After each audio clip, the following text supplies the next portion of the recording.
Après les titres, place au développement. Bienvenue à tous. Contre toute attente et devant le feu des FARDC, il y a un an, le M23 a été défait par l'armée loyaliste appuyée par les éléments de la MONUSCO à travers l'opération Pomme Orange.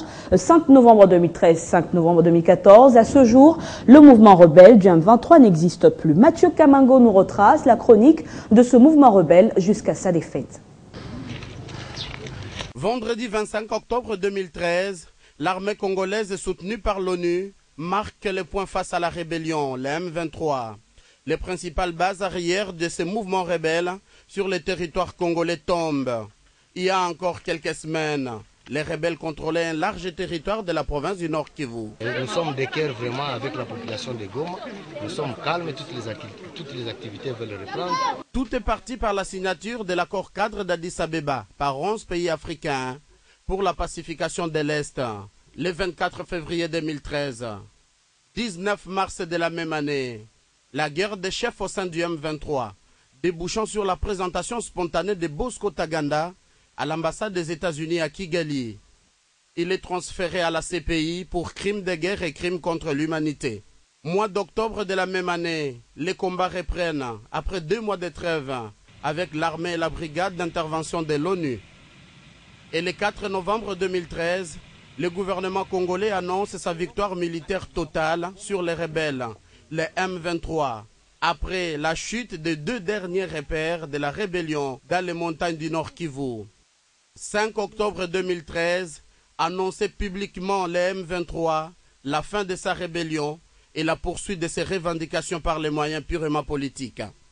Une année après sa mise en déroute, le M23, toujours non démobilisé, il y a des risques que ces mouvements se reconstituent et tentent de nouvelles aventures criminelles sur le territoire congolais si ce processus tarde à se matérialiser. La fin du M23 a consacré un échec à l'impérialisme sur notre pays.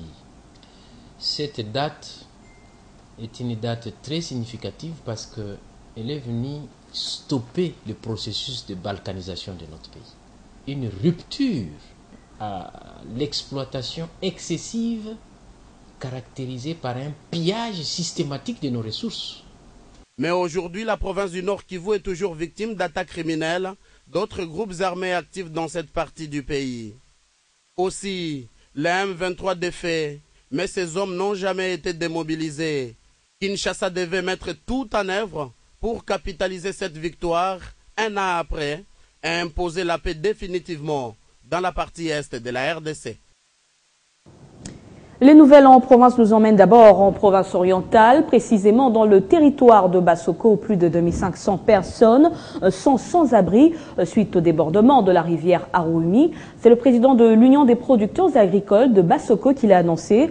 Selon cette organisation, certains sinistrés vivent dans des pirogues, d'autres par contre se réfugient dans des villages en pleine forêt. C'est un désastre pour les habitants des villages Liambe, Ilongombutu, Ilongokoki, Yamele, Yangenda et Mukongo dans le territoire de Bassoko frappé par ces inondations.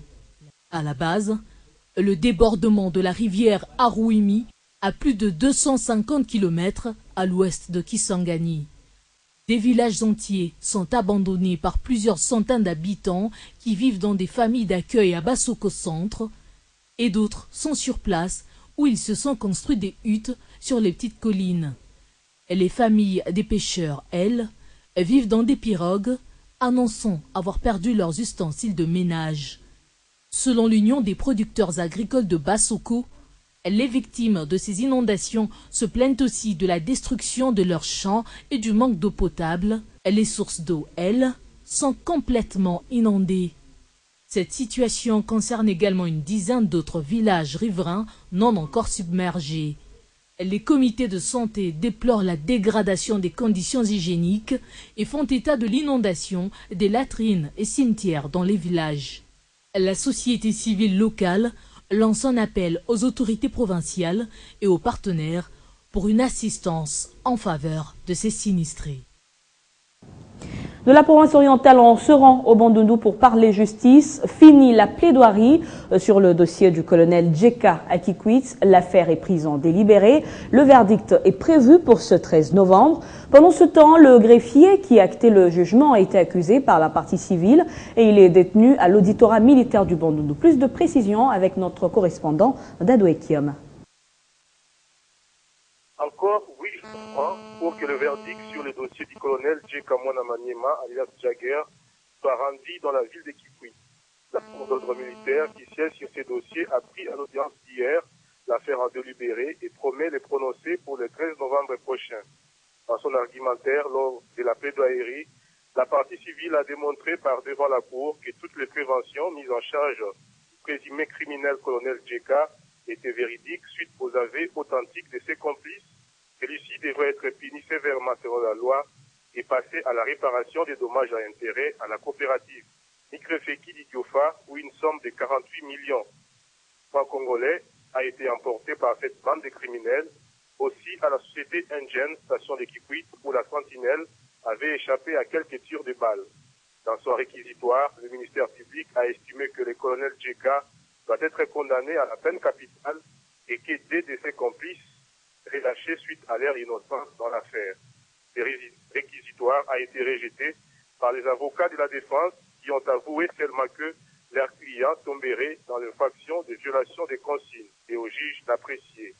Notez que le greffier qui a acté ce jugement a été réquisé par les conseils de la partie civile et remplacé par un autre, car celui-ci livrait les secrets du jugement au prévenu colonel Djeka, qui est son frère du même terroir. Le greffier, capitaine de FARDC, est arrêté et gardé dans l'amico de l'auditorat militaire de Kikwit. Selon que le colonel Djeka Mwanamaniema et ses complices sont arrêtés pour organisation d'un groupe de malfaiteurs, vol à main armée, dissipation de munitions de guerre. Dossier à suivre. Depuis le camp colonel Ebea de Kikwit, Dadou Ekiom pour Télé 50. Et au Kassai oriental, les banques clés de Mbujimaï payent déjà les salaires du mois d'octobre aux agents de l'État de cette province, ce qui pourra éventuellement mettre fin à la grève décrétée à la fonction publique depuis plus d'une semaine. Pierre-Serge Otumba nous en dit plus. On s'achemine peut-être déjà vers la levée du mouvement des grèves décrété depuis un peu plus d'une semaine aujourd'hui dans la fonction publique au Kassai oriental. Les deux banques commerciales implantées en Mbujimaï servent déjà progressivement les agents de l'État depuis le lundi 3 novembre dernier. Pour le mois d'octobre 2014, les grévistes conditionnaient jusque-là toute reprise du travail par cette paye sont réclamés par eux. Si les bureaux du bâtiment administratif situé sur le boulevard Laurent Dizé et dans la commune de Dioulou et abritant les services des différentes divisions provinciales de l'administration publique sont restés fermés jusqu'à hier, mardi 4 novembre. Certains d'entre eux sont ouverts ce mercredi depuis le matin. On y aperçoit également des agents en plein travail. Toutefois, c'est seul l'intersyndicale de la fonction publique, Kassai oriental, qui avait décrété d'ailleurs cette grève à laquelle aurait bien de se prononcer pour ou contre la poursuite de ce mouvement.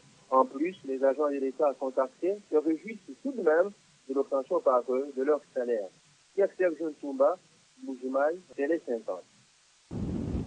Sur le continent, le chef de l'État ghanéen et président en exercice de la CEDEAO, John Dramani Mahama, ainsi que les présidents nigérians Goodluck Jonathan et sénégalais Macky Sall se rendront ce mercredi à Ouagadougou pour rencontrer le lieutenant-colonel Zida, patron de la transition burkinabé, et surtout pour préparer le sommet de la CEDEAO qui se tiendra à Accra jeudi. Ce sommet sera en partie consacré à la crise au Burkina Faso. La médiation maintient la pression sur Isaac Zida, qui est appelé par l'Union africaine à rendre le pouvoir aux civils dans 2 semaines. Je vous l'annonçais au sommaire, les Républicains ont remporté mardi les élections de mi-mandat aux États-Unis en prenant le contrôle du Congrès. Un sérieux revers pour Barack Obama et ses alliés démocrates qui préfigurent d'ailleurs 2 années d'une difficile cohabitation. Glody Chitela, grâce Salambo. C'est un coup dur pour Obama et les démocrates. Leurs adversaires républicains, déjà majoritaires à la Chambre des représentants, leur ont ravi le Sénat. Cette défaite des démocrates va considérablement réduire le champ d'action de la Maison-Blanche pour les 2 prochaines années. Le président de la Chambre des représentants, le républicain John Bonner, a annoncé mardi que le nouveau Congrès, qui prendra ses fonctions au mois de janvier 2015, s'attachera à reformer le code fiscal, le système juridique et améliorer le système éducatif. De son côté, Barack Obama, qui possède toujours un droit de veto, compte bien défendre son héritage. Et en croire les historiens, cette victoire républicaine dans les deux chambres est la norme. Depuis Ronald Reagan, dans les années 80, tous les présidents en fonction aux États-Unis ont passé les 2 dernières années de leur second mandat en cohabitation. Ouvrons notre page sportive pour parler de la Ligue des champions de la CAF. Le Real Madrid a assuré sa qualification pour les 8e de finale après sa courte victoire mardi soir à Bernabéu face à Liverpool lors de la 4e journée de cette compétition.